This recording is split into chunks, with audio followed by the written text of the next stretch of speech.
The At Your Instep podcast is brought to you by Comic Town. Check them out at www.worldofcomictown.com or search for Comic Town Gaming Center on Facebook.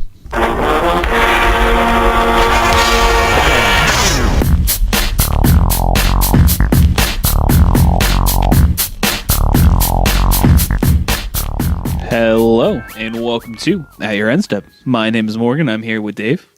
Hello. And Mike. Yo. We have another fun-filled episode for you folks this week. Have a few community topics. We had some exciting things kind of happen over the weekend and into Monday, so we definitely wanted to touch on those while we could.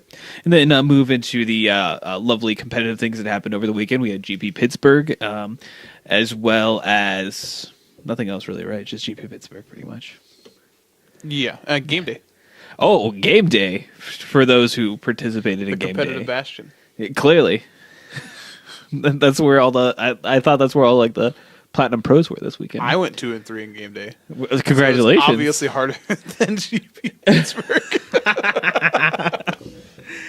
And then we actually have a question of the week this week, and then ended all with our typical wrap up stuff. So let's go ahead and get started with our lovely community topics, I should say. So we have nationals coming back, and one slot PTQs are kind of back. That's exciting. I feel like we got sniped on this because we recorded like the day before. Yeah. This announcement was made, so we didn't get to talk about it last week. But yeah, it was rough. But so basically, what's happening is there are no longer going to be World Magic Cup qualifiers. They're gone, kaput, out of here. what about the World Magic Cup? Well, that's where Nationals figures in, Dave. Thanks for asking. Wait, Nationals? Yeah, Nationals. That's crazy. Whoa, Nationals! See, Tell me more! So Nationals is going to kind of, sort of feel like a little bit like a big World Magic Cup qualifier, sort of, kind of. Or it'll just feel like Nationals. Or it'll just feel like Nationals. That was a sweet tournament. I don't know what that was like. So I was around for Nationals. I played in one. Good. Like 12 years ago. Oh, that is some time. Yeah. I played in a bunch of the qualifiers for the last Nationals at Gen Con.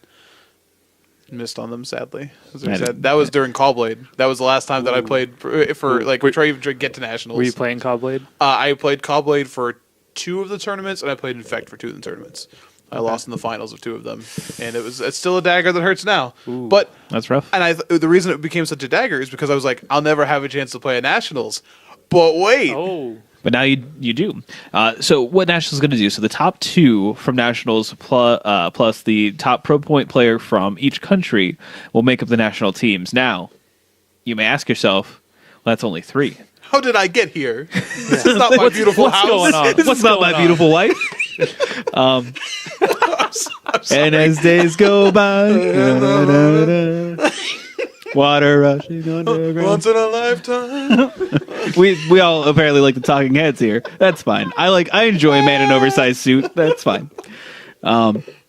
Anyway, national Magic Cup teams are only going to be 3 now instead of 4, which means that every player will be playing each seat. You won't have the team coach that sits out and assists the other players during the other tournaments. That just makes sense. Yeah, exactly. And like Helene, definitely it was Helene, right? The article. I'm not insane.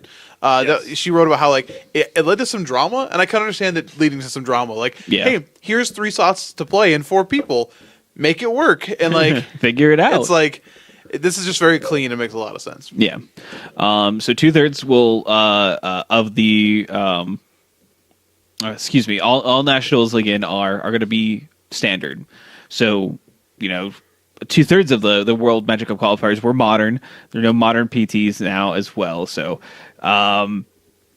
it seems that Wizards is trying to put its focus on standard and move away from modern as being the premier play format in all regards, and moving modern to a GP level and lower sort of event, and you'll have one-offs like the fun tournaments like Community Cup if they still do that, and other things that I don't think they're doing that anymore. Yeah, I know. I was trying to keep think. track of all this stuff. Right, like is maybe like the Magic Online Championship. I can't imagine that those would even still be modern. In all honesty, like they'll probably make those standard as well if they haven't already. I can't remember everything they announced. So yeah, I don't know. I don't think Modern was ever the premier format. No, not at all. I mean, it's we like to call it the people's format. I mean, it's the most popular in terms of tournament attendance if you look at on average.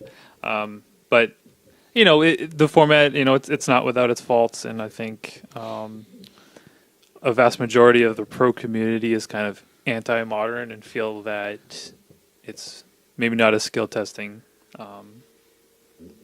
Just because of the nature of, I guess a lot of the decks are just kind of doing their own thing. So, but in any case, it makes me kind of sad because I like watching Modern and I like playing Modern a lot. But yeah, I understand it. I think we all do, and that's fine. I think like for us, I think that we still have plenty of access to be able to play Modern. So, although we do have people here that have have played on the Pro Tour and everything like that. That may not be the trajectory that you guys are going at this point in time. I know it's not the trajectory that I'm going at this point in time. I'd have to be like a lot better than what I am currently. So even though like Modern won't be played at like the highest level, it's being played at the level that we commonly play at. So as long as it's still represented there and Star City, still chooses to represent it healthily as well, then I think it'll be fine. I mean, like I said, attendance Yeah. Attendance hasn't been a problem for modern events, and so as long as that keeps being the case, then Star City, I think, will continue to support it. So. Exactly. And we also mentioned the one slot PTQs that they are going to be making a comeback, and they actually already have. They made a comeback this weekend. So the day 2 slot, the Sunday slot, tournament organizers can now run a single slot qualifier PTQ, and it can be up to either 8 32-player flights, so 256 players, or 1 255-player flight. 225. Oh, 225, excuse me. Yeah. And, this will queue into a top 8, and the winner of the top 8 will obviously go be qualified for the Pro Tour. And Joe Lissette won the one at GP Pittsburgh, so he is now qualified for the Pro Tour. Yeah, he played in the last one. I think he said he's now qualified for all the Pro Tours this year. So that's awesome. That's good on him. I mean, he's on a team. He's on Team Card Hoarder right now. So it's pretty important actually for him to kind of lock that up. Yeah, very, very important. It is a fairly interesting thing to see. We saw the one for GP Pittsburgh was like $50. The one for GP New Jersey is $75 for sealed. It is sealed, so you get product, but it's also $5 less than the actual GP entry. No, so I don't know. I guess I don't understand this. Like I would have to see what the other prize structure is like, and maybe I don't know. Maybe this number just seems incredible to me. Like $50 for this, and like if they set them up as flights, then they're just encouraging people to enter over and over again. Yeah. Which like I'm gonna say something dirty here. That sounds like you're encouraging people to gamble. You know what I mean? Like that sounds like you are trying to take players' really bad habits and turn them into your profit. And it almost feels predatory. Yeah, 100%. No, my understanding of what they did at GP Pittsburgh is they had 4 flights in the morning and then 4 flights fire in the afternoon, all at the same time. So it wasn't like you could. Basically, the most you'd be able to play in would be 2. That's still a lot. Here's my $100. Yeah. After I gave you my $80 I mean, here's my $150. Yeah, like I wouldn't pay it at this point, but there are people that would. And that's I mean, I don't think it's right, but I understand why a TO would do that. If people are going to pay it, then yeah, absolutely. I understand why the TO would do that. I think it's just like GPs are feeling more and more. Like I said, predatory is a good word for that. Like we used to we were suggesting they were becoming more like conventions, which I still tend to agree with. But like, I an entry into a GP now costs as much as like my badge for Gen Con. Yeah. Like I would just say a 4-day actual convention in Indianapolis, one of the biggest in the country. A badge for 4 days now costs consistently what the entry is into the event. And then every side event costs more than half the things you would do at Gen Con. Like, so like, it's becoming the point where like, you're just, when do you start pricing people out? When are you just taking advantage of your player base? Like, cool, people, like we heard literally the same day or the same weekend, like PPT or PTQs are back. Awesome. How much do they cost? Oh my God. Why? Yeah. They cost like $20 more than they ever used to, pretty much. Yeah. And the thing that I don't like either is with the 32 player flights, or essentially a single elimination, and the winner from each of those flights makes it to the top 8 playoff at the end of the day. So you're paying $50 or more to play single elimination 5 rounds. So hope you don't get mana screwed one round, because there goes your $50. Yeah, up in smoke. It's just, I don't know. It just doesn't.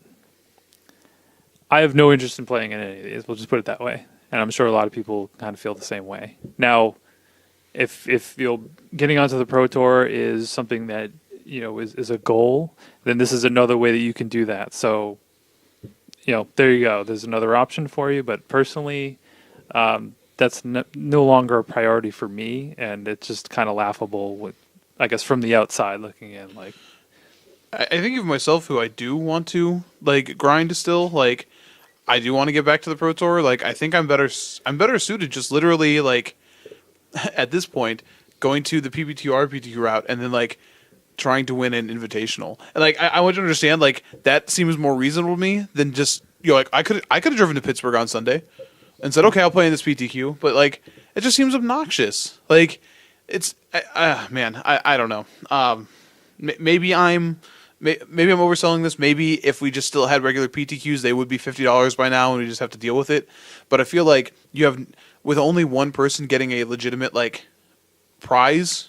You know what I mean? Yeah. Like, I understand you could have I'm sure you get prize wall tickets if you make X sort of record and everything. But like, when I go to like an open and I pay $50 and I get a play mat and I also have a shot at hundreds of dollars, you know what I mean, that I can realistically prize in, like at some point it doesn't make sense. And who are you tricking? Like, I obviously enough people to still do it, but like, I don't know. It feels like this is like the string's getting real taut, you know what I mean? And at some point it's got to snap. So yeah, I think the way the tournament organizers are pretty much at this point in time, the only GPs that tend to be worth anything are ones that are run by Star City, typically, and even those are starting to get too pricey. But even like we take a look at like GP New Jersey, where the $80 entry fee doesn't even guarantee you the playmat. Like, I understand like you tournament organizers are trying to get straight profit, but I'm not going to GPs. Like, period. There's nothing in there that's enticing enough. The only GP that I plan on going to is Cleveland. Like, that's the only one. The team one. Yeah, that's the only one. That's the team one. That will be the only GP that I attend this whole year. Yeah, because it was in our backyard and then it got moved, and it's a team GP, and those are always fun. That's why I'm going to the Baltimore this weekend, because it's a team tournament, and those are actual like great tournaments to go to. They are a good time. And you don't commonly you can't just go to F&M and play a team Magic game. It's just not how typically how the things function. So that's what is enticing, is the unique events. But just like going to pay $80 to play in a constructed tournament is ridiculous. And I do definitely see Mike's point about PTQs. If they still existed as they were, like, would they be $50? But it's like, I don't think they could. Like, I don't think that could be realistic, just for the sheer fact is like you're charging that much for what is theoretically a one-day tournament with none of the incentives that something like an open would have. So it would be very hard for you to like try and sell that. But inflation clearly happens. So here's the thing where I'm going to suggest the one thing though, like, so a PTQ like that a SOAR would run, right? They do have to rent the space more often than not, right? Yeah. So there's some justification for the cost, but not to mention the fact like the store that sponsors us, Comic Town, at the end of the PTQ like actual format, we're running fairly large cash events. You know what I mean? They were going out of the way to make them feel that way. These GPs already have the space, already have the judges. You know what I mean? Like, now I understand that you could argue for them this is replacing the Super Sunday series, so maybe I'm just complaining for no reason. But this feels like, I mean, just shave $10 off for your player base when you're already just like, oh, here's profit. Yeah. I don't know. I don't know. And, maybe they'll try to figure out a way. Maybe they'll subsidize it for, like, people that have already played in the GP, and they'll have vouchers that you can get, which I think is a great idea. Or some other way to, make this cost a little bit less for the people that are already attending your tournament and playing in your main event. And I guess it doesn't really help the people that just wanted to go to the PTQ, but you also didn't already spend $80 to $100 to more to play in the main event. So yeah, we're not even talking about cost of travel and hotel and anything, all the other costs associated with traveling to GPs and things like that. So yeah, it's just ridiculous. Hey, show them with your wallet. Yeah, I mean, I'm not going to pay it. No, but, I mean, unfortunately, there are enough people that will that you probably will see the prices continue to rise. But that's the only way that it's going to change. Yeah, and I'm going to keep putting my money. I'm going to keep giving my money to the company that has consistently showed me a great tournament experience and the most money for my value, even though that their prices have also steadily increased throughout the years, which is Star City. At least like on a national level. They've been the people that have run large, GP style, open style tournaments the best. Those are the tournaments that I want to go to, and they're worth my time. So that's kind of where I'm at with the entire thing. Local tournaments, of course, are obviously different. So always support Comic Town because they run the best tournaments locally, 100% of the time. Star City always hits it. Always like, I never have an inconsistent experience with them. I always know what I'm getting when I go to a Star City Games tournament, and I appreciate that. And it is a reasonable cost for a weekend, and I appreciate that. So I really hope that Star City can continue going on the way that they are going on. The way that I know that I can assure to do that is to continue to go to their tournaments when I can. So it's kind of where I'm at. Yeah, that kind of turned into like a rant against PTQs, which, I mean, don't get me wrong. I think outside of the price, a little grinding, just a tiny little bit. Yeah, outside of the price, I think it's awesome. But then when I saw the price, I was like, really? That's how it felt. It was like, oh, here's this cool thing. Like, oh, this is awesome. Here, we're gonna gouge you. Oh, okay. Yeah. So, yeah, I don't hate the idea. I guess I hate the execution of it. Anyway, what else we got? Morgan? The next thing that we have to talk about are some in-store programs that got announced today, and they revolve around Amonkhet. Now, why we're getting information about like stuff happening around Amonkhet before we get anything information about Monomash 2017, I don't know. I have no idea, but here we are. But there are, this kind of reinforces again their larger focus on standards. So.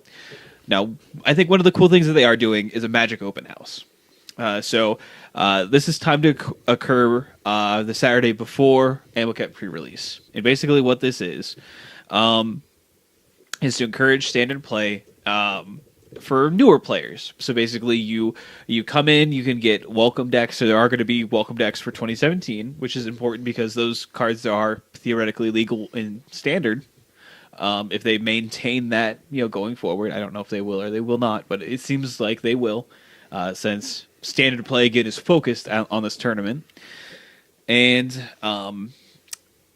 if your local store does sign up for these events through Wizards Event Reporter, they receive 20 welcome decks plus 25 premium basic lands from Amonkhet. Now, the thing about these basic lands is they are full art. Ooh. Now, some have used this to say that maybe Amonkhet itself will have all four, basic lands. Some saying these are just, they're full out because they are premium, they are promotional. They're to encourage people to come out to this Magic Open House and receive something very special and unique for it. Which, if it is, the only full art lands that will exist for Amonkhet, these will be desirable cards for people. But in another turn, this could mean that we are getting full art lands again very soon. Or to go like completely down like the rabbit hole, Wizards could be making the switch to only having full art lands in their Magic sets. Well, personal opinion, I think they're going to try to keep these special because otherwise it's like, what's the point? It's like, hey, we give you, 25 cents worth of basic lands. Hey, come play Standard, guys. Well, I will say that, like, on the point of like full art lands, Morgan and I were talking before the cast, and it's like, if Amonkhet has full art basics and that's supposed to be a special thing, when the Zendikar block is still in Standard, that also did the same gimmick. Do you guys smell desperation? Yeah. Well, actually, I just thought of this now. So under the old Standard rotation, Zendikar would have rotated, correct, with Amonkhet? Under the old, yeah, right. So, right. but like if this was already in the works, that still reduces like ooh, special, right? Now, the argument I will make, if they just went to from now on like basic lands are full art, yeah, that's a change that makes a lot of sense to me. They commission beautiful basic land art. It's one of the things that people get really passionate about in the game is like what art to do. So if they just decided from now on basic lands are full art, like that'd be great. I think how many like people who only like do lands are so prolific within the community of artists, like your John Avons, or where they're known for like their basic lands or their land specific art. So it's like you have all these people that sort of rally around this because they do make some of the most beautiful pieces of art, and it's sort of the only thing that you could have like, oh, I can just have like a bunch of these in my deck. Right. Like, it's the one thing you're like, that and like Relentless Rats and like Shadowborn Apostles, but we won't talk about that. But you can just have like an unlimited amount of them theoretically. So like basic lands, I think, are like fairly important. And they're one of the things in Magic that people have like their favorites. And they are special. And are evergreen. Once you have a favorite, you can use that favorite. It's like It's like the same reason people buy like funny T-shirts. They want something that's unique to describe themselves. That's what their lands do. Yeah. So I think like that would be an interesting change, and I think a good one. Does it make if you're only having like full art lands because they're like special and like you feel like you want to sell the set? Yep.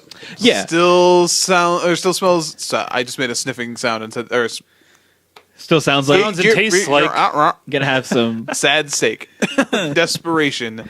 Yes, I would agree with that. But again, I do hope that either these are just special promo lands that you get for coming to this open house, or they just make this change for standard sets going forward. I hope they are like the Judge set of like the Judge full art lands, the Therese Nielsen lands. No, they probably won't be that nice because those are still like infinity dollars. But yeah, they're quite expensive. But I hope there's something like that where it is something special. I agree. But anyway, we'll see when this really comes out. It's theoretically pretty close, so we'll see what happens. Couple months. Actually, almost exactly 2 months from today. Yeah. We got draft weekend. Yeah, draft weekend, which is replacing the release weekend. You will still earn a premium foil promo card for your participation in draft weekend, which is good. But this emphasizes the fact that they want you to go in and draft, and which is I think what you typically do on launch weekend. I think launch weekend is a really weird time, at least for us. In the Midwest area, because typically launch weekend is also a Star City Games tournament in our backyard. It sure seemed that way. Yeah, we had SUG Indianapolis when Kaladesh came out, and then SUG Columbus when Ice Revolt came out. So we've had one fairly close.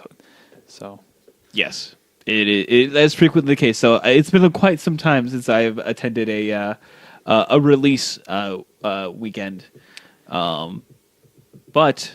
Maybe there is a time when we don't have that crossover happen, and I will go and draft some Amonkhet. So I'm sure I could look at the schedule and figure it out, but I'm too lazy to do that right now. I think I might actually start really drafting again when Amonkhet comes out. I know they say that with every block, but I really just have not been impressed with Standard and haven't really had any want to play Standard for a while now. So, and maybe Standard will get better with Amonkhet. But anyway, I used to draft a lot, and I kind of got away from that after I moved to Ohio. But I'd like to get back to that a little bit. I think Limited was always sweet. Yeah.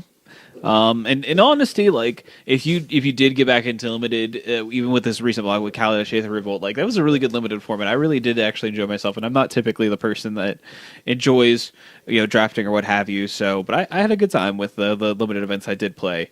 And it looks like for Amonkhet, I believe Amonkhet's probably coming out like around the 29th or 30th. I would say that would make sense. Yes, maybe it is. April 22nd? Oh. April 21st? Is that so? There's the release date is April 28th. Okay. Then, yes. Sorry, the pre-release weekend. Yeah. Okay. Yeah. So the Open's going to be in Atlanta. So we're safe. We're safe this time. Probably not traveling to that. Oh, but I like Atlanta. I mean, Atlanta's great, but I'm probably not going to go to Atlanta. I ain't got the time. Anyway, but so maybe that's something you do, and then.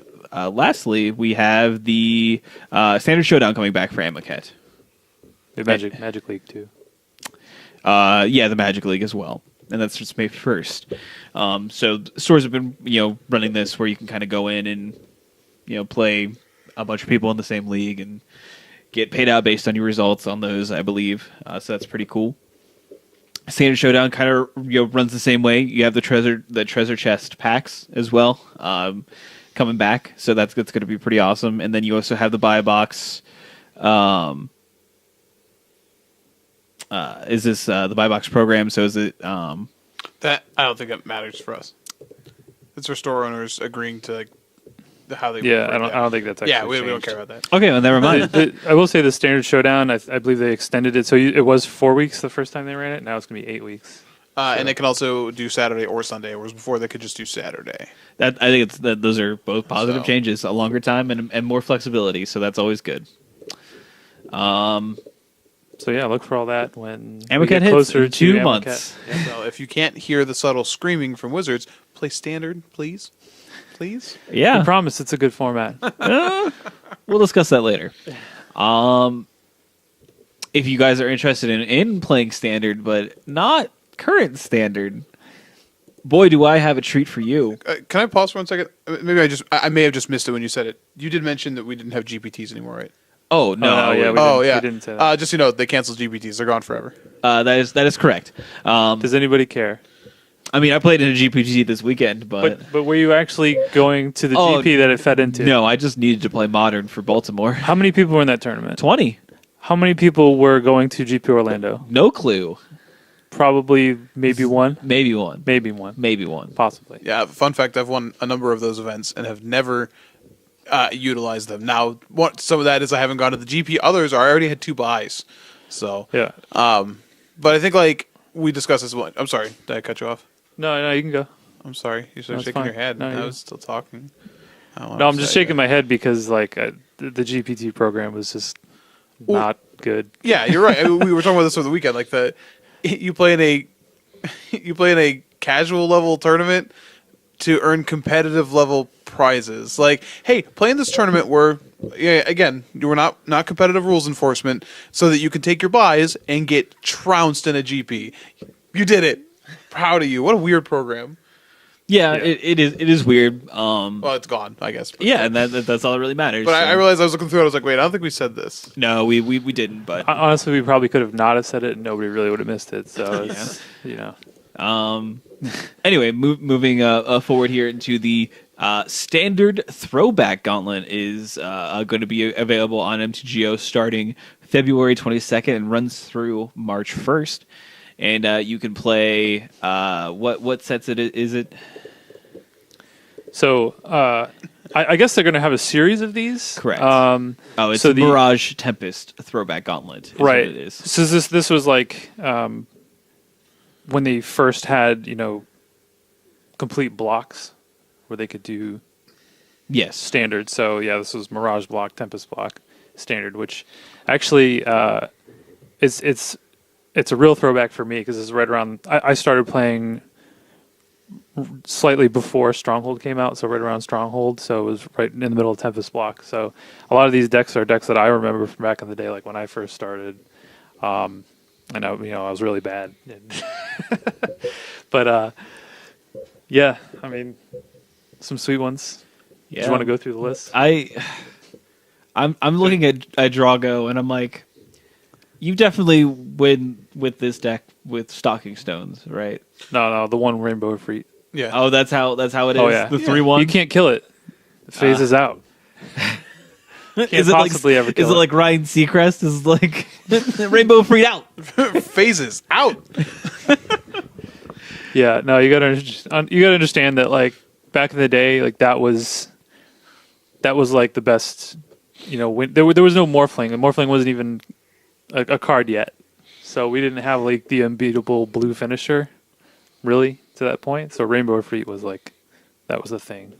There's multiple deck lists that have 4 quicksands in them, including that one. Mm-hmm. Yeah. Kills Jackal Otherwise, a problem.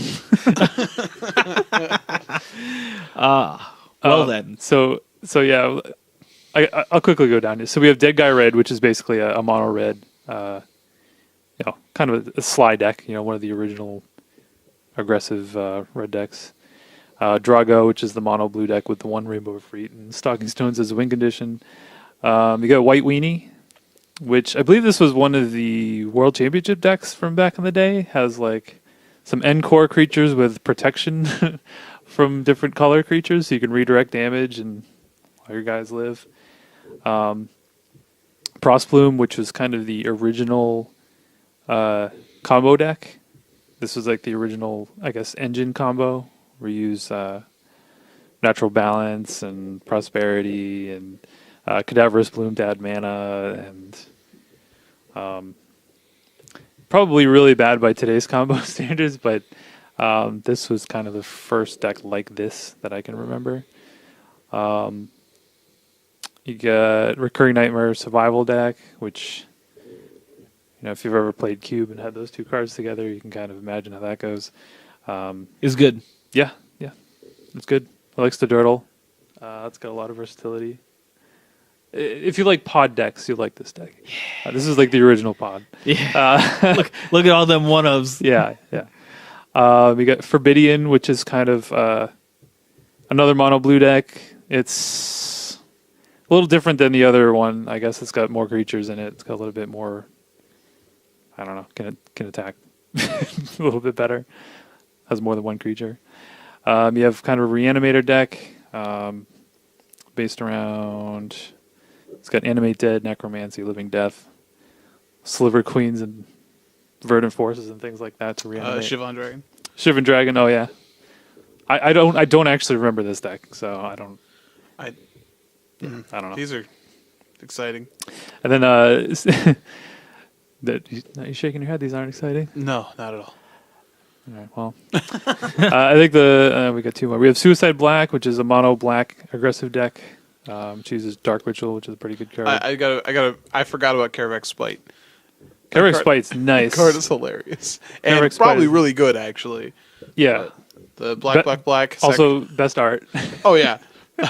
Sacrifice all permanents, discard your hand, target player loses 5 life. So this is when you've got them to 5 or less, and you're like, all right, now's the end. And they're tapped out, so they can't, counter it. I believe the Oracle text on this card is also, as an additional cost, you sack all permanents and discard your hand, so it's probably not the best to try to play this against the blue deck. Yeah, because of the colon. You have to do those things. Yeah, that is an additional cost, so it's a lot to pay for a Shrapnel Blast, essentially. So instead of sack 1 artifact, sack everything. Shrapnel Blast. Yeah, sack everything, discard your hand. Oh, so you must win the game. No, you just lose 5 life. Worst Shrapnel Blast ever. Hey, that card is sweet, though. This card killed a lot of people back in the day. So is Shrapnel Blast. And so did Hatred. That card, I actually do like that card, too. I think people forgot about Hatred. Yeah, you can do turn 2 kills with this deck. Yeah. Based around Hatred and double Dark Ritual. You get an Oath of Druids deck, which this is hilarious. This is not the Oath deck that I remember, but this version has...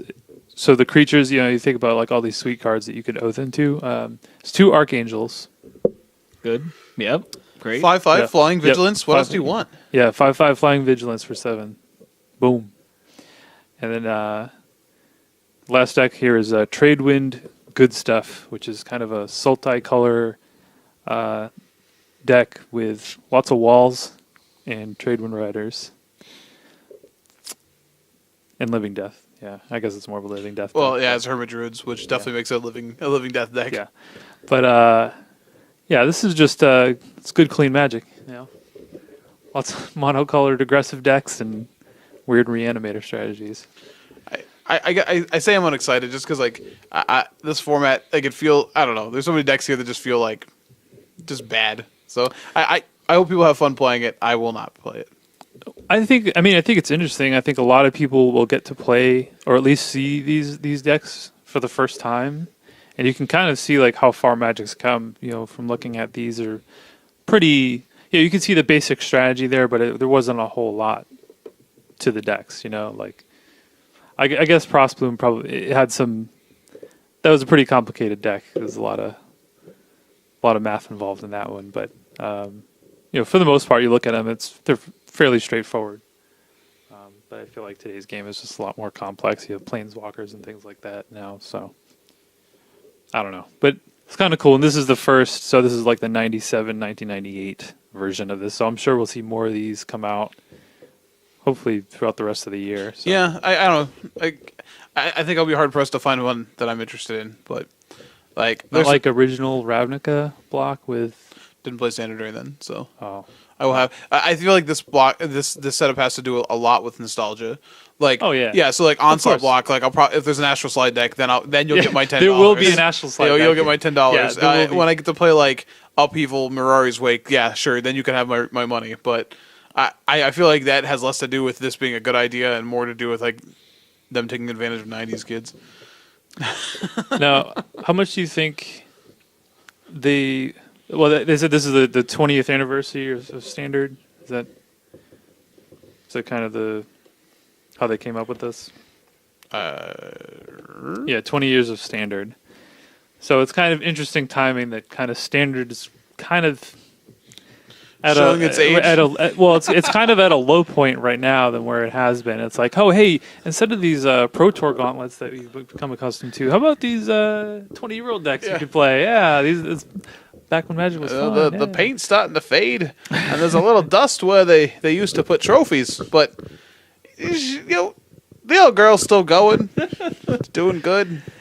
Yeah, it kind of just feels like it's very convenient that these are there, so people can at least do something different than play Standard. If no, cash grab.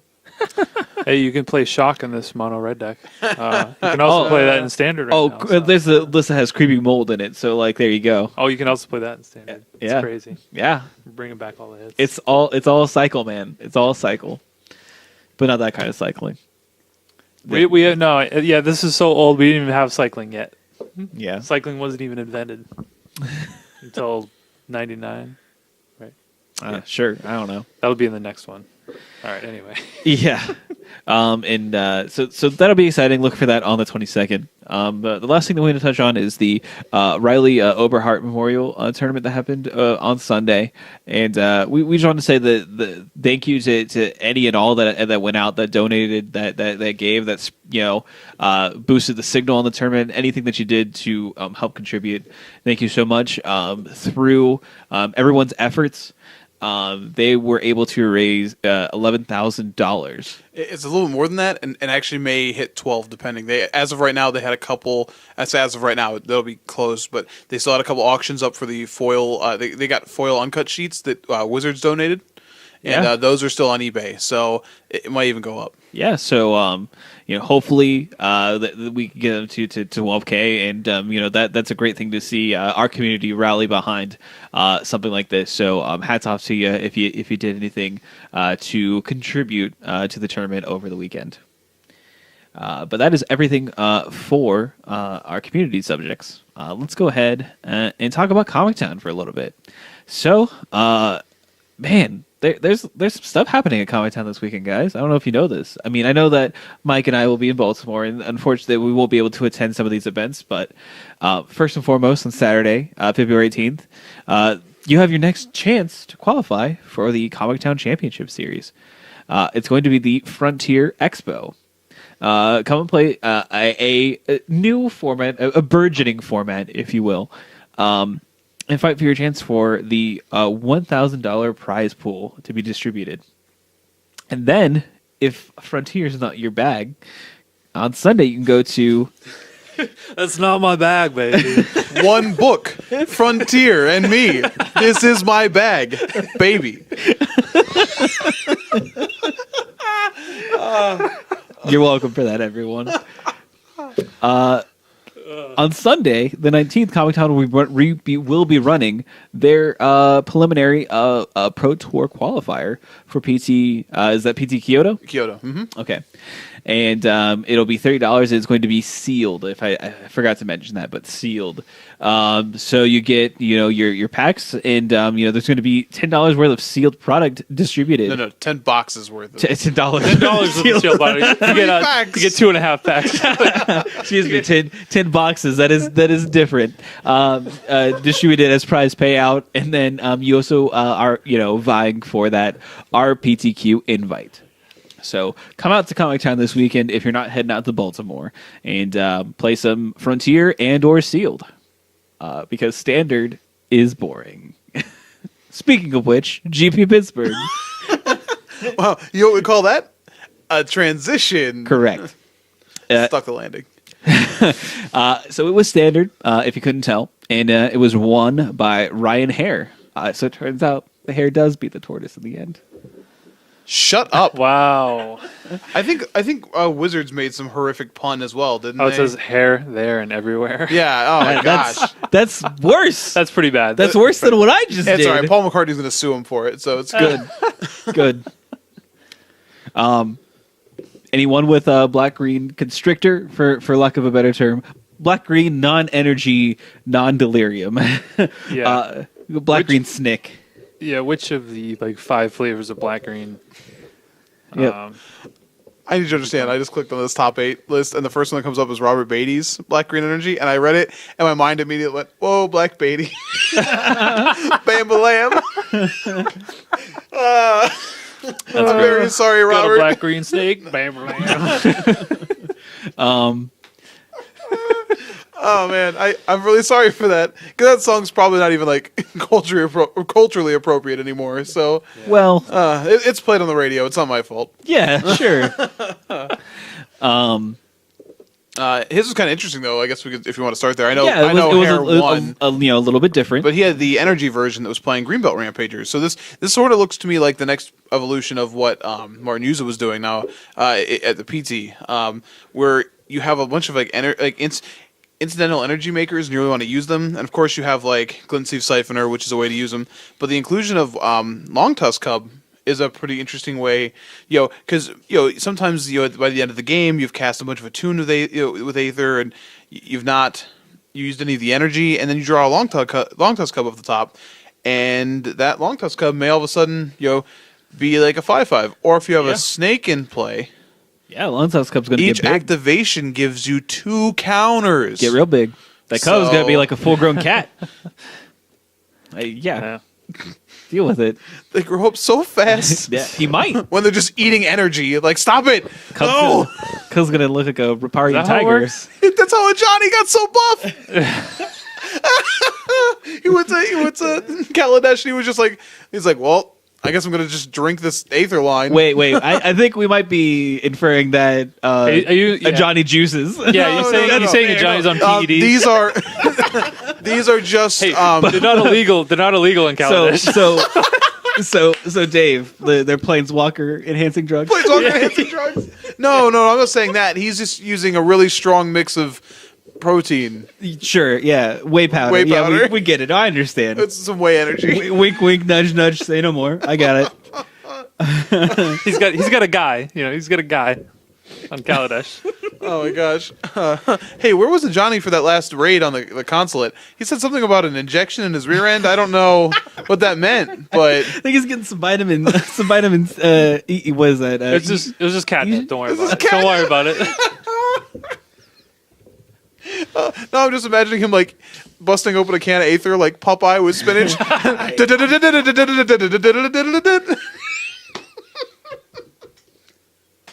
Anyway. Oh man. Anyways. But yeah, this version has a little less removal than the other versions, and is going a little bit more in on blossoming defense, which I like. But you also see the return of sort of Nissa, which hasn't been as 100% of a mainstay in these decks. But again, we've already seen the interaction that Nissa Voices Zendikar has with Winding Constrictor, and it leads to some board states that are just disgusting. Oh, for sure. The one thing I don't understand with this list, and I mean, I could kind of. I personally, I don't really like the energy list. I just think you run some cards that are otherwise weak. You know, they don't really stand on their own. But I really don't understand why he has 0 Aether Sphere Harvester in this deck. That seems really odd. Yeah, it's sort of interesting. How weak he is to just flyers in general. Right, but even like Glint Sleeve Siphoner, it's a sweet card in a vacuum, but it's pretty bad in the mirror. Like, oh, Walking Ballista, cool. Right. Nice card. Like a Tomb of Aether is kind of like a do nothing. It synergizes with some of the other cards. Well, but so I think you have to remember with these decks though, like they're all playing like 20 or 21 lands. They're playing less lands. So Attune is really a land slot if you think about it. But sure. No, I think I agree with you. Like the deck doesn't have a way to it doesn't have a good way to break through the ground stalls that you see in these mirrors a lot. And you're probably not wrong. It's probably an issue. Right, now you do have the ability to play like a turn 2 Greenbelt Rampager, and like that's pretty good, I suppose. But it's definitely not the worst. I think this deck is really trying to this deck is really pushing like what is the full extent that you can do with Winding Constrictor. Like a lot of the decks are mainly abusing the counters interaction, but this deck is really trying to go both, like getting counters and really abusing energy. Because I said, even the extra energy you get for everything, your Attune with Aether is getting you 3 energy, and your even your Rampager is making 2 energy, so you never have to worry about bouncing them. And again, that interaction with Longtusk Cub, I think it's kind of scary. You could just have easily 8 energy sitting there, and then you cast a Cub, and your Cub becomes a 10/10.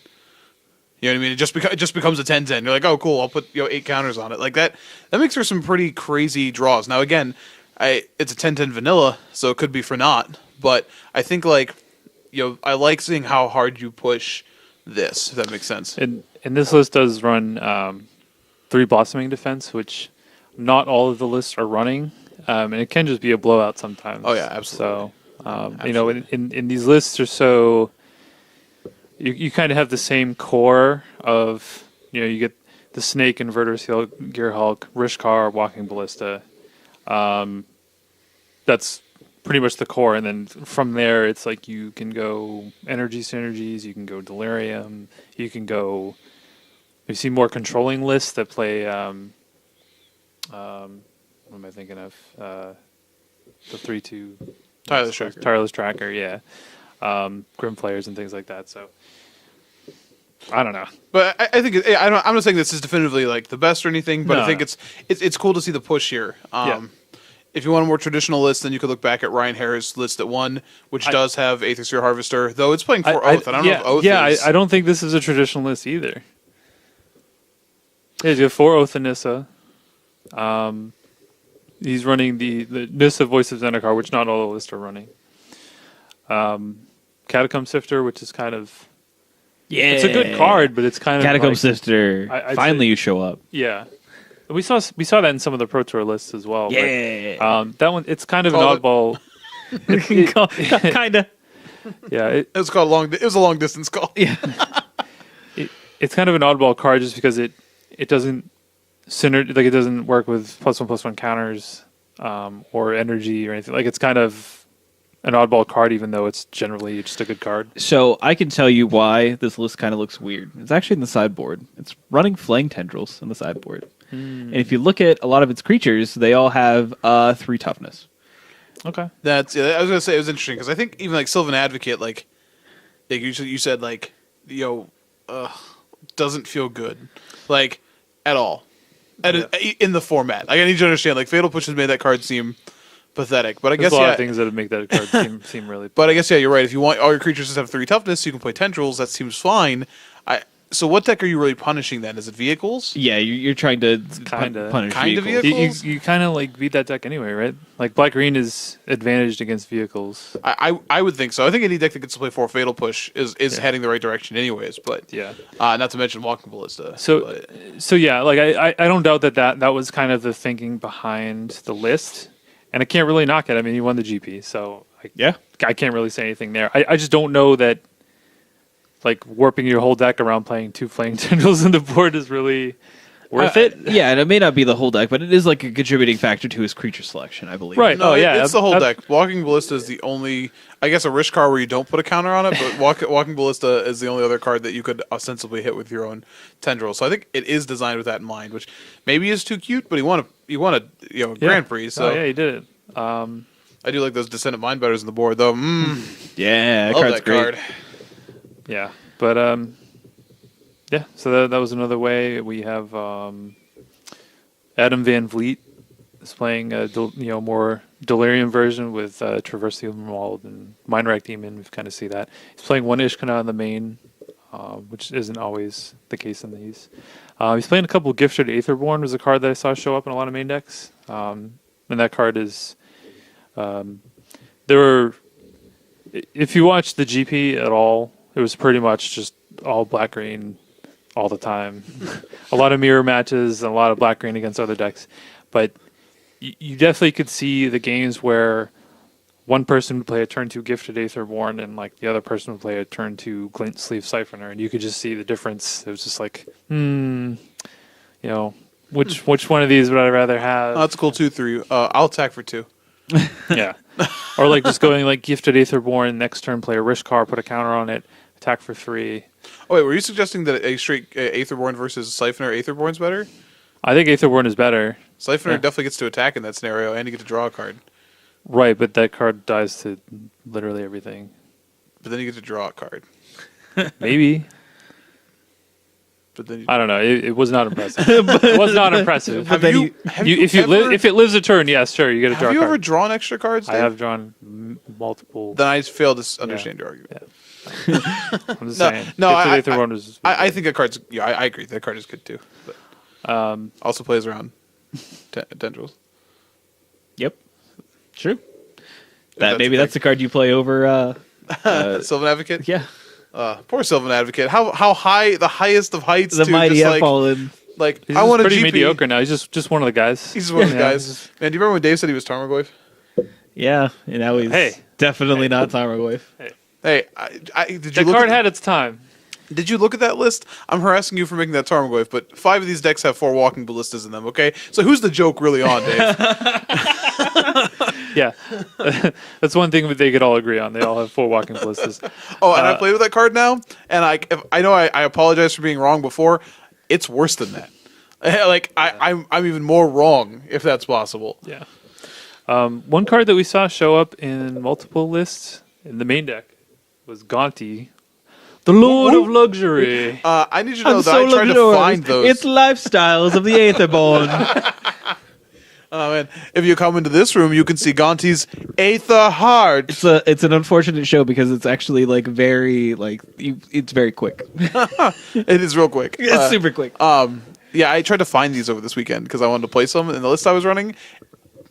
No, they were sold out at Comic Town. Like I was like, checked online. Like the card's still 50 cents. What happened? Just gone. Morgan had the hookup. Yeah, I had two. And I managed to trade for 3, so now I've got them. Oh, but perfect. I was just like, man, Gaunty, really living that lifestyle. I'm so luxurious. Now, go ahead.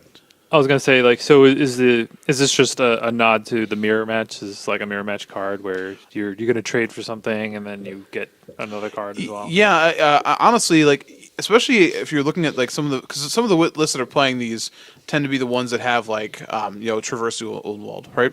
Well, in the mirror, when you have especially one of targets, right?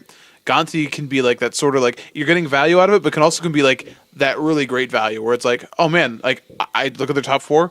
oh, that's weird. There's their one Ishkana. I'm going to take that. And then when they traverse later, like, because you haven't cast it yet, they're like, and I did this, like, I played the 4-color Constrictor deck at FNM. And my round 1 opponent, I Gontied them.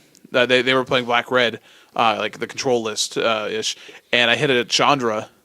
And they were like, that was the only Chandra in my deck. And I was like, yeah, it was. So like that seems interesting. I don't know if it's just for the mirror. Like I think some of the other control lists you're okay with keeping it in as well. I definitely like resolved this against like a blue-red control deck, like and then took a counter spell, and then protected my next spell, and that was really really cool. So seems fine. Yeah, I think Gonti just being a straight 2-for-1 is nice. It's just nice. And then another card that I saw show up in multiple sideboards for the mirror, and also, honestly, there was one deck that had it in the main. It was Life Crafter's Bestiary. Yeah, that card's getting some love. Which I guess in the mirror, it's just really, really good, which makes sense. Just, you talk about 2-for-1s, just making all your creatures into 2-for-1s. Seems good. But yeah, I think we touched on all the different styles of black-green. I mean, honestly, it's almost getting to the point of when we talked about mono blue devotion standard, when it was like, oh, well, this list is running 2 less, whatever, and then it's just like different versions of the same thing. But at least there's like a little bit more DeVry University. DeVry University. DeVriety. Yeah. DeVriety. Is that all the different majors you can go with at DeVry University? Yeah, you can go with the energy major. And oh, man. So Mardu vehicles, that's still a thing. Yeah, shocking. So the top 8 was 6 black greens, 2 Mardu vehicles, and 1 Jeskai copycat list. So, let's see, Mardu vehicles, we had Bronson Gervasi, who lost in the finals, was playing I think the main deck is pretty standard. Sideboard has an interesting plan of fumigates against the black-green decks, which I kind of like, actually. Yeah, a bunch of them are boarding up to 5-drops anyways, between like Avacyn's and like Release the Gremlins and Sky Ships. So you notice that he has a land as well, like the Needle Spires to bring in to go up. Mm-hmm. So I like it though, especially since like I guess he didn't have them. Interesting. He wasn't actually running the mana one though. What's the 5/5? That taps to add a mana. I can't remember. Oh, the Cultivator's Caravan. Cultivator's Caravan. Yeah. So that's kind. I feel like that's kind of out there, but I guess that is not as popular. Obviously, it was before. Yeah. So, but yeah, it makes sense. I mean, black green can kind of go over the top of the Mardu vehicles list. They're quick enough to they're not just going to get completely run over, and eventually they start casting Gear Hulks, and then they just outclass the vehicles decks that way. So Fumigate's kind of an equalizer. It can be kind of awkward in the Mardu deck since it's not really fully equipped to take advantage of it. You're still running a lot of 1-drops and things like that. But I think given what we have in the format, that's probably your best shot against black green. But I mean, I feel like now it's probably going to be more of a known thing. So if black green knows that you're going that route with it, it might be a little less effective. But worked out well for Bronson this weekend. So we'll see if that continues to be a thing, or if maybe there's some other plan that Mardu can come up with. Do you want to talk about the Jeskai list for just a second? Yeah, sure. So Dan Fournier, which good showing for him. I just want to mention a couple of cards that they're playing. One in particular we haven't seen in a long time, which is Horribly Awry. Like, this is a pretty basic Jeskai copycat deck: 4 Saheelis, 3 Gear Hulks, 4 Felidar Guardians, a Fumigate, and then the normal spells. But Horribly Awry is a card that I think people may have forgotten about a little bit. It's a blue and a colorless counter target creature spell with converted mana cost 4 or less. It's devoid, and that means because it's one of the Eldrazi spells, it exiles afterwards. So you can counter Scrap Heap Scroungers and actually get rid of them permanently, is good. The only issue with it, and I think this is the real problem for even Copycat right now, it doesn't counter Hardikiran. And you see them playing, he's playing 3 negates and only 2 disallows, just to have that interaction on 2, because of how important that is, especially, when you negate counters, the vehicle. So this still feels awkward for this deck, just because now you have you want to have negate and harness lightning, but you better not only have one or the other at the wrong time. You know what I mean? Or you'll just be too far behind. Yeah. I also like the Kozilek's Return though in the board as well, which is a card we haven't seen these decks play very much. But against vehicles specifically, being able to hold up counter magic or this lets you play that true flash game. And interestingly enough, it is something that Gearhulk can flash back, which is actually can be kind of a blowout in combat. And oddly enough, not in the traditional sense that you would flash this back. No, not for 5, just for actual. It's like actual flashback. Yeah. Yeah, and that was I guess the last deck on the top 8. I do want to point out Matt Long's Mardu Vehicles list was also running the Fumigate plan. So I guess that's just a standard thing. I wasn't aware of that, but well, this is standard. Yeah. Okay. Yes. That is, I think the Nahiri is one that's not as standard though for his deck. And I've seen a little bit in testing recently. It's definitely interesting, especially against Black Green. It's interesting, but it's a kind of Planeswalker that goes really well in long games. So it seems kind of odd to me. I will say this though, Nahiri goes to 6. If you tick up on that activation, it activates so many Hardikirans. Oh my gosh, loyalty for days. So yeah, that's true. He had a main deck Sky Sovereign too, which is pretty good. Yeah, I imagine that would serve him well. But Sky served him well. Yes, yes. That's pretty much it. Normally we go through the top 32 list to try to find some sweet deck lists, but honestly, it's literally all Black Green, Mardu Vehicles, and Copycat versions. There's some of them are 4-color, some of them are Jeskai. But there's literally no other decks other than those 3 archetypes. So that's a thing. Day 1 we did see some other kind of sweet lists doing well. I know we saw Steve Rubin went 8-1 on day 1 with the Blue-Red Emerge list with Fever Visions. We saw some Blue-Red Control decks, but they all just fell by the wayside, and you kind of see what rose to the top here. So I don't know. Do you guys have anything else on the GP? Oh no, I think it just leads us into our question of the week. Yeah, sure. I mean that's pretty much it as far as that goes. So I mean, question of the week, as Dave said, top 32 decks of the GP were all variants of Mardu, Vehicles, Black Green, and Saheeli combo. What does this mean for Standard? Will a ban of Saheeli combo open up the format? How much of this is a result of them taking risks with their new block paradigm? Well, I guess the first question here: what does it mean for Standard? Nothing good. Yeah, no, I mean, it's uninteresting. It feels like you could be doing 3 things of varying degrees of difference, but it's really a lot of the same things that you're doing in Standard. And maybe, people are going to argue that, yeah, sure, a lot of the Black-Green decks have a lot of the same cards, but they are still different, and they're trying to do different things, but it's just yeah, but they're also trying to do a lot of the same thing. And the same goes for the different flavors of, the Saheeli combo, and I mean, there's really only one way you play Mardu Vehicles, as far as I know, for the most part. So,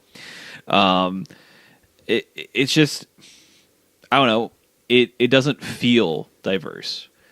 Whether it is diverse or not, I don't know. But I'm of the opinion that Standard has not felt diverse since Dragons rotated out, since Origins rotated out.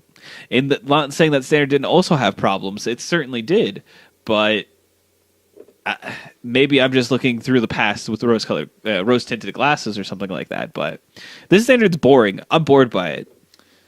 Yeah, and we're only couple weeks into it at this point. It's I snooze fest. I don't want to say that it's a bad format per se.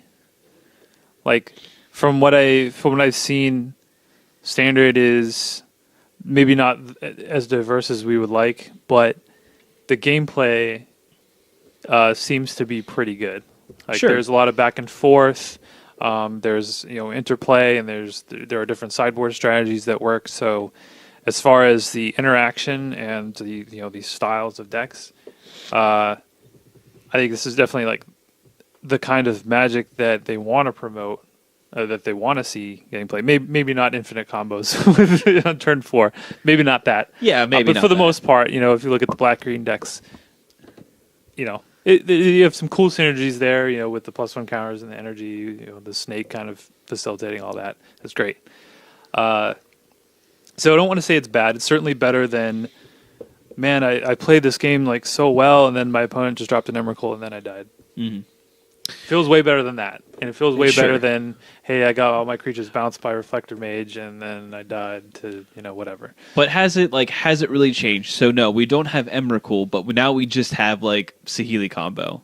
Like that's the new turn 4 kill you thing that you can do now. And then you still have black-green whatever, and then you still have Mardu vehicles, which is how the old format was before Aether Revolt. So you have the thing you could do to win on turn 4, and then a mid-range to aggressive variant, and then a aggressive deck. Yeah. And again, I mean... the old format had Blue-White Flash, too. Sure. But that's like 2 bannable cards in it. Too good. Too strong. But even that deck was failing, towards the end of that format, towards the end of Kaladesh. And I agree that the watching the games and the actual play of the matches is probably very engaging. It is probably skill testing. It is probably good Magic to be playing. It's just not you either are invested in the format and you have cards and you find that engaging, or none of that looks interesting, none of that looks fun, so you don't care. Really, I think the format breaks down to you're either playing Winding Constrictor, you're either playing Gideon, or you're playing the Saheeli combo, and that's what you're doing in this format currently. So to sort of combine your points, I like Standard. I like playing Standard. I've enjoyed playing Standard. I didn't like playing Standard with Emrakul. Saheeli combo is annoying. You lose some games that you feel pretty frustrated that you lost, but it doesn't feel like it was literally spinning a giant wheel. You know what I mean? So I think there is a definitive difference between how this format feels and how Emrakul felt. Now, do I think Saheeli combo is having a bigger push on the format? They're pretty close, if not more. I think that's true. Absolutely. But I do think that I like this, but I do think what you're describing, Morgan, is still also true. The format is still about cards and not really decks. You know what I mean? Even the Pro Tour, it was more to vehicles, but it was about Heart of Kiran and Gideon. Yeah. You know what I mean? It was about those things. I guess you could say, oh, well, license integration, sure, but it was about those things. I will say maybe the black-green decks are a little more, they are more synergy-based than maybe you're giving them credit for. The Winding Constrictor is a card that demands your deck be synergy-based because the card is not overtly powerful by itself. And to be fair, we haven't even settled on the one best black-green deck because there's so much diversity. But it's still, like I said, you have that core of, 16 cards. They're going to go in every list, and then you kind of go from there. But I mean, so we may not have the definitive list, but we definitely have the definitive card. It's still Winding Constrictor. It's the same strategy. Yeah, it's the same strategy. And that's fine, but I'm saying the card itself, so Gideon is powerful no matter where you put it. You know what I mean? Mm-hmm. The Saheeli combo is 2 cards that literally win the game on the spot. Winding Constrictor is a card that you have to build around. But but see, when every black-green deck you build has it in it, then you're always building around it. All right, then I'm going to tell you right now, you don't have a problem with this standard. You have a problem with Magic.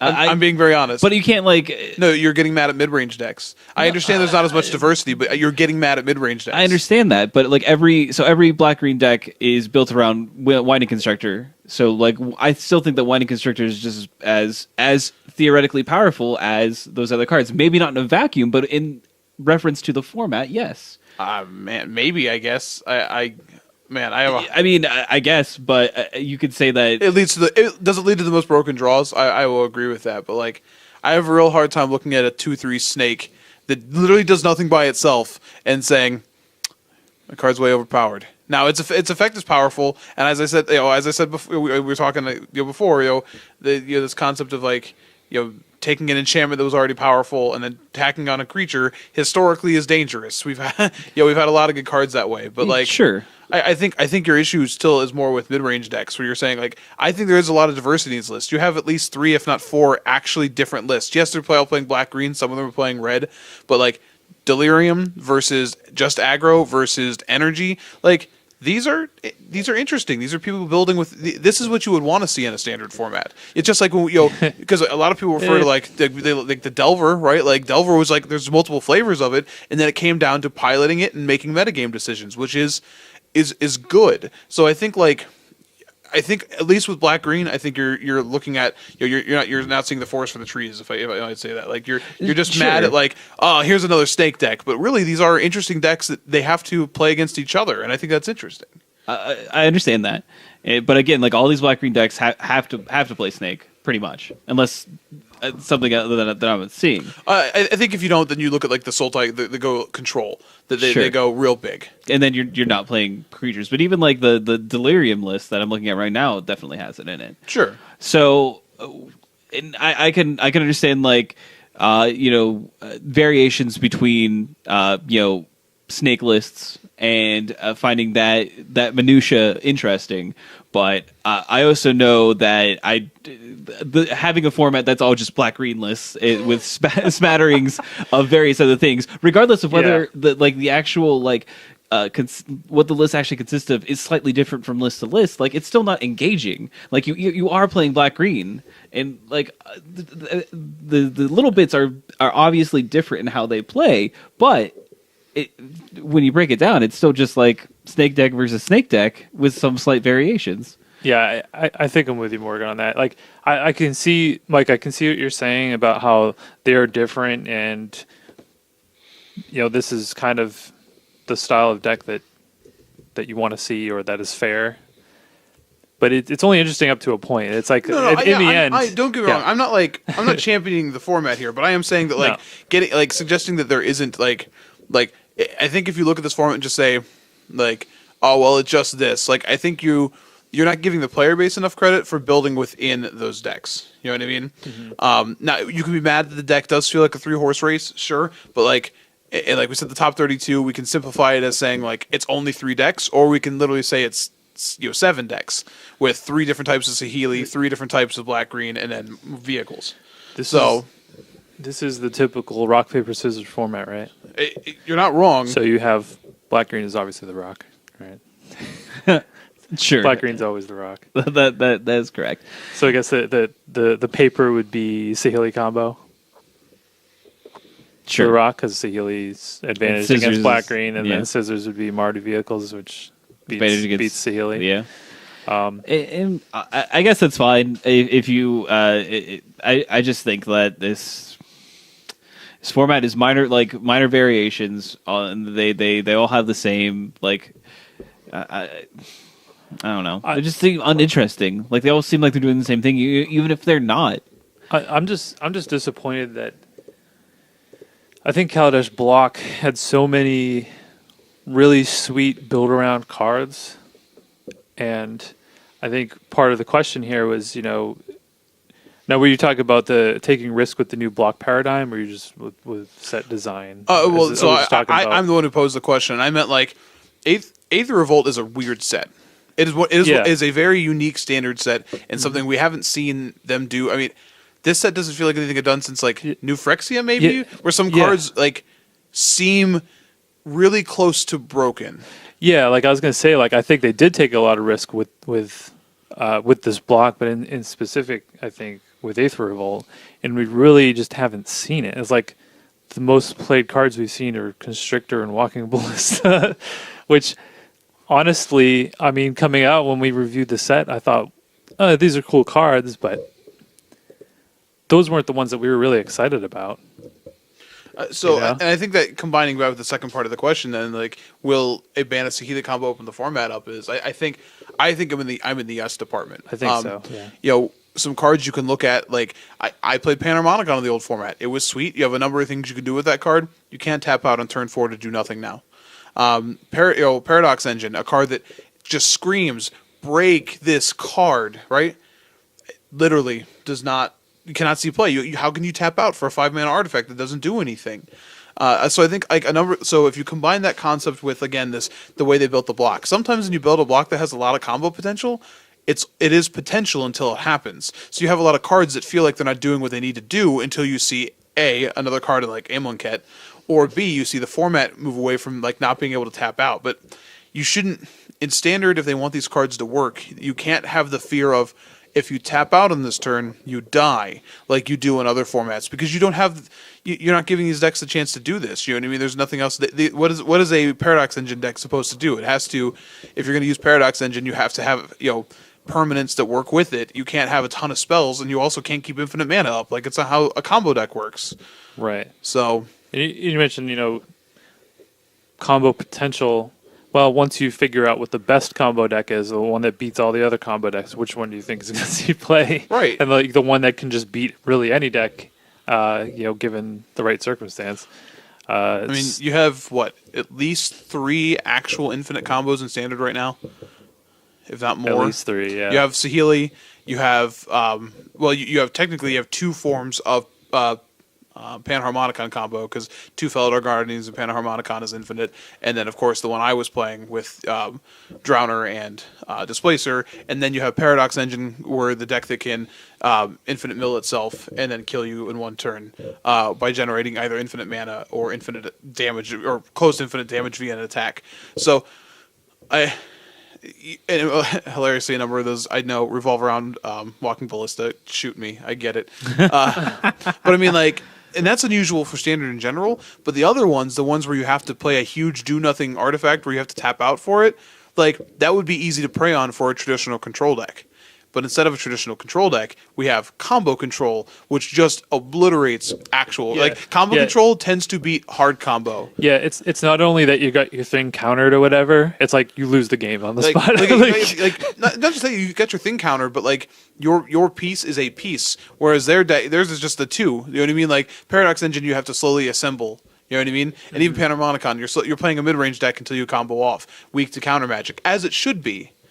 So I do think that Saheeli's choking the format, and I hate to say that because I don't want to sit here on this cast and be like, well, time for another ban. Yeah, I wish we didn't have to say that, but I mean, if you, I mean, I read multiple articles over the past week or so, after the Pro Tour, and you hear about players and their testing process and everything, and the one thing that kept popping up over and over was, hey, we tested a bunch of brews, but they all just lost to Saheeli combo.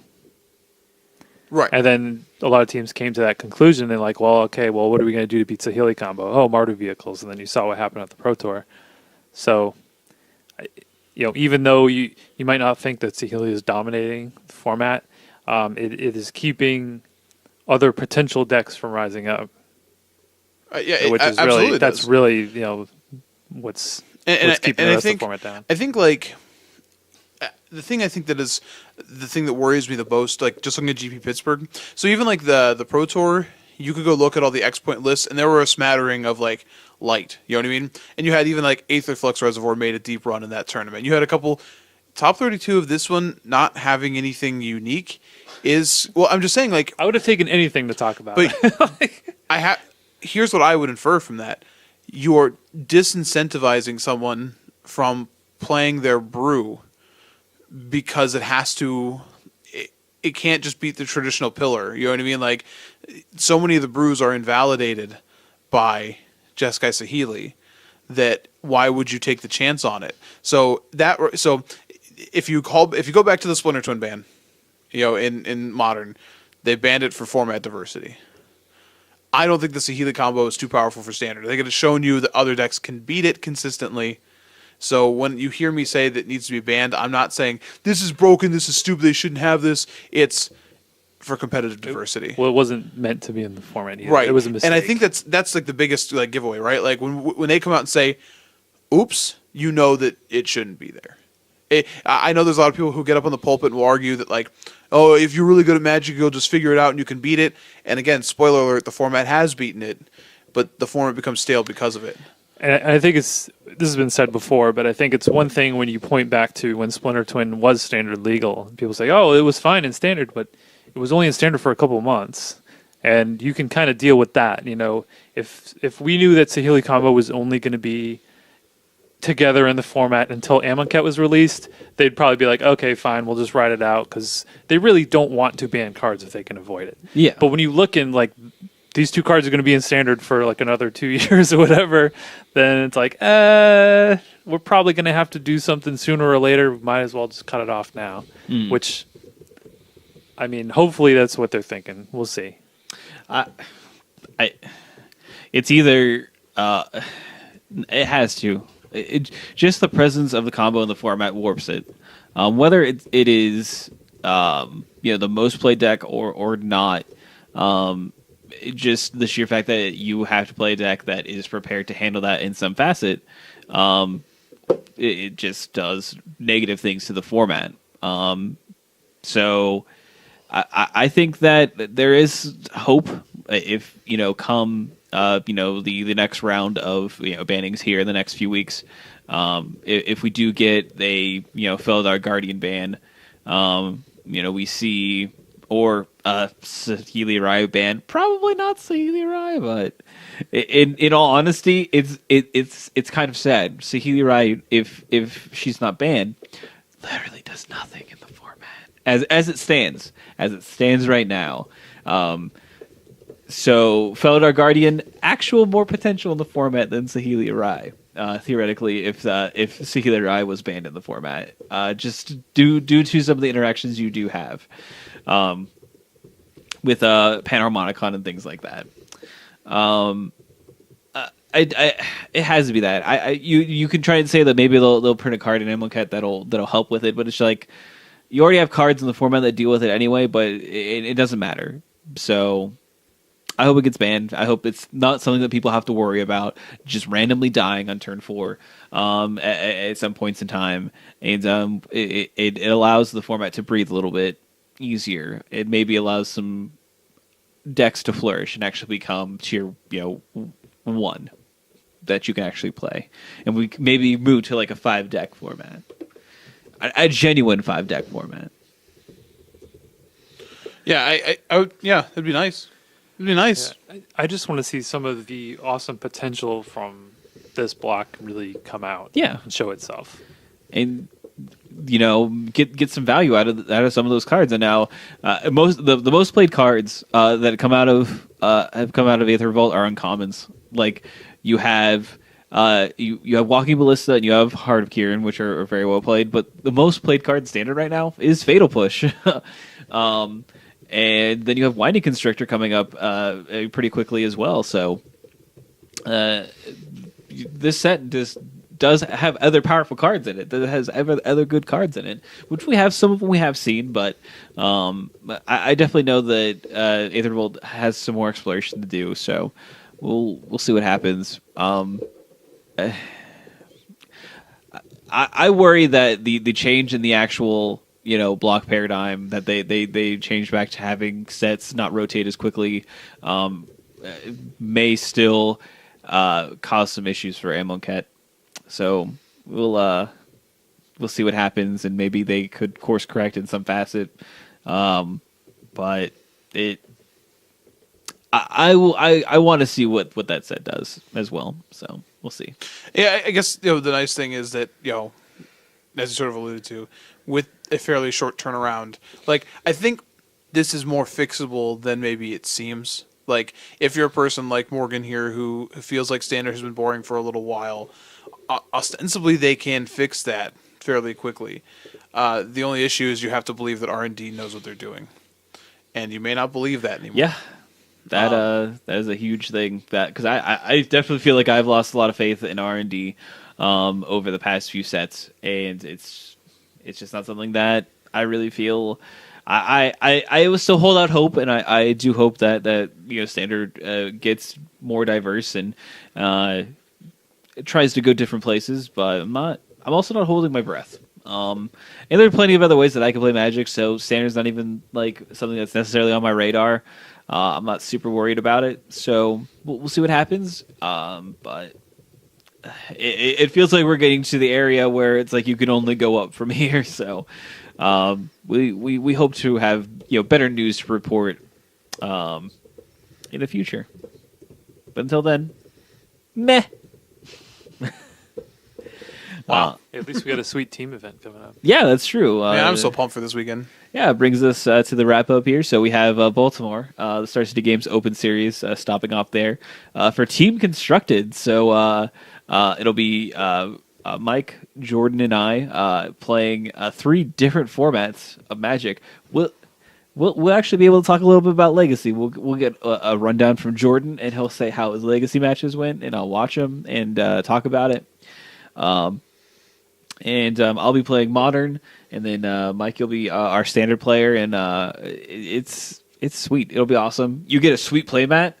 Oh, yeah, I'm pretty excited. I get that Aether Hub playmat. That's awesome. I get a kind of sweet playmat. I get the Masterpiece, Aether Vial? Jordan took a gamble and he lost. So. It gets that awful gamble playmat. Yeah, it's just rough. Is it really? It's not the top one? Nope, it's the Eternal Masters gamble art. Yeah, which looks like someone spelunking in a cave. Yeah, it's like it's literally like, hey, you remember Indiana Jones and when that boulder was chasing after him? Let's put in a woman instead of Indiana Jones, and instead of a golden idol, it'll be a jewel. Instead of a boulder, it'll be a head, and that's what we'll make. Yes. Okay. Like, I haven't looked at it that close up. It's not good. I didn't it's not great. I don't know. You literally could have had so much better art for like gamble. Could have literally had people playing cards. Maybe that's too much of an association with poker. I don't know. Whatever. I'm over it. Eternal Masters was so long ago. You're not getting that mad anyway. Who cares? I'm gonna go. I get the sweet one. You do get the sweet one. Mine is like the secondary sweet one, but it's still like Aether Vial. Yeah. So but Masterpiece art. It is Masterpiece art. It's still just Aether Vial though. I'm interested to see how they do coverage for this event. Yeah. Like, they have to just, like, pick a match to go with, right? Like, within the team matches. You know what I mean? Because they're not going to show all 3, obviously, at the same time. Oh, no, not at all. So, like, I wonder how they'll pick and choose formats. And I wonder how, like, they'll respond to people in the comments. Like, oh, I see 3 standards, 2 moderns, and like, 1 legacy through round 7. You hate legacy, we get it. Like, do you want my prediction? What? Would be the least amount of standard possible. That's my prediction. I actually disagree with that. I think it would be the least amount of legacy possible. No, I don't know. What is there, 1 other legacy open in the entire circuit for this season? So I don't know if that's the format they're caring to put on coverage. I mean, at this point, I'd rather watch legacy than standard. So that's all I'm saying. All right, it's fair. But anyway, yeah. I'm the one who's going to be watching it from home. You guys like this is true. Be playing. Yeah, so I'll let you know. I'll report on that. I haven't been to Baltimore before, so yeah, neither have I. Be interesting. It will be very, very interesting. Hopefully, where we will be staying it is an Airbnb, and hopefully it's not scary. Hey, at least the weather's going to do nice things. You were worried about the when you go to because like horrific ice storm. Does Baltimore like it counts towards like northeast, right? You classify it as like a northeastern area of the United States at the very least. Yeah, I'd say so. So like sometimes it gets real snowy and scary up there. I mean, I'm not. We got a lot of snow up in the Boston area. Yeah, and like New York, I know New York got hit pretty hard. So, but that was all last week. It's gonna be like 60 degrees this weekend. Yeah, it's great. Perfect. So. Well, have fun driving, guys. Nope, that's Jordan. No, it's probably me. Let's be fair. Like, I've literally, like, Jordan's like, oh, we're going to take my car. I want to drive. I don't like taking other people's cars. And then Jordan's like, I'm so sleepy. I'm going to drive. Can someone else drive? And then it's me. I always drive. Regardless of whose car we take, it's usually just me. So I'm prepared to take that hit. And we got to remember, I don't know if we have any toll roads. Got to remember have change. Gotta remember to be able to pay that. Gotta be prepared, man. Yeah. I feel like it's something that's easily forgotten. Very important. Gotta pay the toll. Yep. Yeah, all right. I'll bring my change jar with me or something. Yeah, something. Ching, ching, ching, ching. So, but it'll be good. Yeah, Baltimore would be sweet. Heading out on Friday, so I'm pretty excited. I like the day where you don't have to like wake up early and drive there, and you get to like be settled in and get some good night's sleep before the tournament. It's great. It's awesome. So, knowing these guys, I don't know about a good night's sleep. Well, a sleep at the very least, some sleep potentially. Guys snore pretty loud. What do you mean? Yeah. Hey, my wife tells me I snore pretty loud too, so I guess no. When Jordan and I are in a room though, it's a competition to fall asleep first. It is a race against the clock. Yes, correct. Yeah, that is true. It's all right. I'll bring some like noise canceling headphones or something like that. Listen to some whale noises or something. Lull myself to sleep. Some aether whale noises. There you go. Wow. Sky whales. Sky whale noises. So when I sneeze, is that a sky whale shot? Yeah, kind of. Oh man. So sky whale snot. I could give it to you. Yep, that's good. That's great. That's good. So that's the only tournament that's going on over the weekend, besides the one that we of course talked about for Comic Town. So if you're not going to Baltimore, go to Comic Town and play some Frontier, play some sealed. Sweet. So almost got there, guys. We almost got there. But that's pretty much everything for that's happening for the weekend. Now as far as how you can get in contact with us, we have Twitter. You can do a quick search for Your End Step and we'll pop up, and then when you tweet at us, it'll say at Your End Step because it's clever. And then we also have an email address. It's at yourendstep@gmail.com, and Facebook. You do a quick search for at Your End Step, and while you're on Facebook, you can do a search for Comic Town. Just do a quick search for Comic Town Gaming Center, and they'll pop right up. We also have multiple ways that you can download our show. We have iTunes. We're on there. We're on Android in the music app. We're also on MTGcast, and it's a lovely place for you to go and check out some multiple different MTG podcasts that range from Commander, Legacy, Modern, whatever you want, Standard, Finance, who knows. But that's going to be everything for us this week. I want to catch you next time. You have a great one.